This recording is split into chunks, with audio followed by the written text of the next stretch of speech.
শুটকি রান্নার গন্ধে কি ফেরেশতাদের কষ্ট হয়? সেই ঘরে কি তখন ফেরেশতা থাকে? শুটকি খাওয়ার পর কি নামাজ আদায় করা যাবে? ফেরেশতা বা জিন কি আমাদের অন্তরের কথা জানে? ছেলে মেয়ে বাচ্চাদেরকে কত বছর বয়স পর্যন্ত বুকের দুধ খাওয়াতে হয়?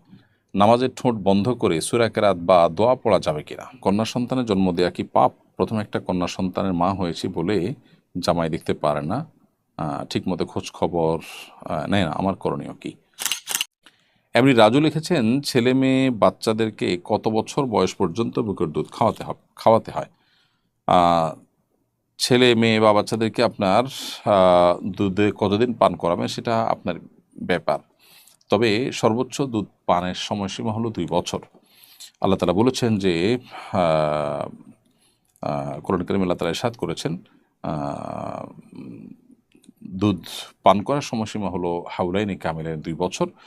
লিমান আরাদা আন ইউতিম্মার রাদাআহ, যে ব্যক্তি দুধ পানের সময়সীমাকে পূর্ণাঙ্গ করতে চায় তার জন্য এটা সময় হলো 2 বছর। এজন্য 2 বছর পর্যন্ত দুধ পান করাতে পারবেন। যদি অনেক ওলামা ইকরামের মতে এর বেশি চাইলেও পান করানো যায়। হানাফি ফুকাহা ইকরামের মতে 2 বছরই হলো সর্বোচ্চ সময়, আর সর্বনিম্ন কোনো সময় নেই।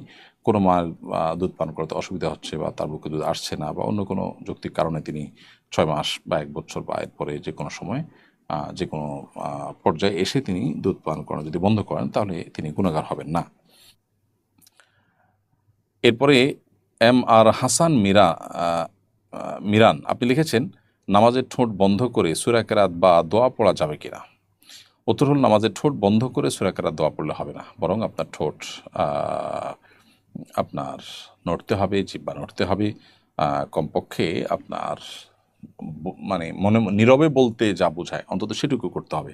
আপনি যদি ঠোঁট মুখ বন্ধ রেখে, জিহ্বা বন্ধ রেখে শুধু মনে মনে বললেন, তো মনে মনে বললে সেটা আসলে কেরাত হিসাবে যথেষ্ট হবে না। হ্যাঁ, মনে মনে এমনিতে আপনি আল্লাহকে স্মরণ করলে সেটা সওয়াবের বিষয়, এটা ভিন্ন বিষয়। বাট নামাজের মধ্যে যেহেতু আপনাকে পাঠ করতে হবে, এই পাঠ শব্দটি আপনার খাটবে না ওই মনে মনে উচ্চারণ করার ক্ষেত্রে বা মনে মনে বলার ক্ষেত্রে, বরং মুখে উচ্চারণ করতে হবে এবং সেটার জন্য ঠোঁট জিহ্বা নাড়াতে তো হবেই। আলী ইকবাল জাভেদ আপনি লিখেছেন, শুটকি রান্নার গন্ধে কি ফেরেশতাদের কষ্ট হয়? সেই ঘরে কি তখন ফেরেশতা থাকে? শুটকি খাওয়ার পর কি নামাজ আদায় করা যাবে? ভাই আলী ইকবাল জাভেদ, আপনার প্রশ্ন উত্তর হলো যে শুটকি বা দুর্গন্ধ আছে এরকম কোনো কিছু খেলে বা পান করলে আহ, তখন আর ফেরেশতা আসে না, এরকম কথা হাদিসের আলোকে প্রমাণিত নয়। ফেরেশতা ঘরে ঢুকেন এমন কোনো কথা নেই। তবে হ্যাঁ, এটা ঠিক, নবী সাল্লাল্লাহু আলাইহি সাল্লাম বলেছেন, তাতা আজ্জাল মালাইকা বিমা ইয়াতাআজ্জা বিহি বানু আদম। মানুষ যেটার কারণে কষ্ট পায় ফেরেশতারাও সেটার কারণে কষ্ট পায়। অতএব মানুষ যে দুর্গন্ধ কারণে কষ্ট পায় ঠিক একইভাবে ফেরেশতারাও কিন্তু দুর্গন্ধের কারণে কষ্ট পান। এই জন্য নবী করিম সাল্লাল্লাহু আলাইহি সাল্লাম আমাদেরকে কাঁচা পেঁয়াজ খেয়ে মসজিদে আসতে নিষেধ করেছেন। কারণ কাঁচা পেঁয়াজ খেয়ে মসজিদে আসলে তখন তার ফলশ্রুতিতে মানুষ কষ্ট পায়। মানুষ যেরকম কাঁচা পেঁয়াজের কারণে মুখে দুর্গন্ধ হলে সেটার কারণে কষ্ট পায়, ঠিক একইভাবে আল্লাহর ফেরেশতাগণ তারাও কিন্তু কষ্ট পান। তো এই জন্য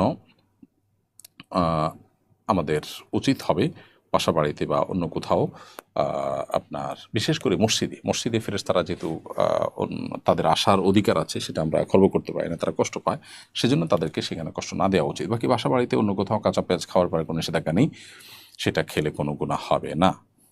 এরপরে সিজান বেগ আইডি থেকে আপনি লিখেছেন, ফেরেশতা বা জিন কি আমাদের অন্তরের কথা জানে? উত্তর হলো না, ফেরেশতা বা জিন আমাদের অন্তরের কথা জানে না, বরং আল্লাহ রাব্বুল আলামিন একমাত্র সেই সত্তা যিনি আলিম বিদাতি সুদূর, যিনি বান্দার অন্তরের সমস্ত কথা জানেন, সেটা একমাত্র আল্লাহর শানে যায়। এটা ফেরেশতা বা জিন বা অন্য কারোর ক্ষেত্রে এটি কিন্তু ফিট হয় না। অতএব তাদেরকে গায়েবের মালিক বা আমাদের অন্তরের কথাও তারা জানে এরকম মনে করাটা ভুল। হ্যাঁ, ফেরেশতা বা জিন তারা যেহেতু আমাদের চোখের আড়ালে যে কোনো কিছুর সাথে মিশে যেতে পারে, সেই জায়গা থেকে আমাদের ব্যক্তিগত অনেক কিছু জানে, কিন্তু অন্তরের কথা তারা জানে না। সিয়াম ইসলাম লিখেছেন, কন্যা সন্তানের জন্ম দেয়া কি পাপ? প্রথম একটা কন্যা সন্তানের মা হয়েছি বলে জামাই দেখতে পারে না, ঠিকমতো খোঁজ খবর নেয় না, আমার করণীয় কি? উত্তর হলো যে কন্যা সন্তান হওয়া পাপ হতে যাবে কেন? বরং ইমাম মালিক রহমাল্লাহ বলেছেন, আল আম্বিয়া ও আবুল বানাত, মেয়েরা বেশিরভাগই কন্যা সন্তানের বাবা হয়ে থাকেন এবং প্রথম সন্তান কন্যা হওয়াটাকে কোনো কোনো মুফাসসিরগণ বিভিন্ন বর্ণনা উল্লেখ করেছেন যে এটা বরকতের লক্ষণ। অতএব কন্যা সন্তান হওয়াটা দোষের বিষয় নয়। এবং কন্যা সন্তানের মা হয়েছেন দেখে আপনার স্বামী যদি আপনাকে দেখতে না পারেন এবং খোঁজখবর না নেন, সেটা তার মূর্খতা এবং এটার কারণে তিনি গুনাহগার হবেন।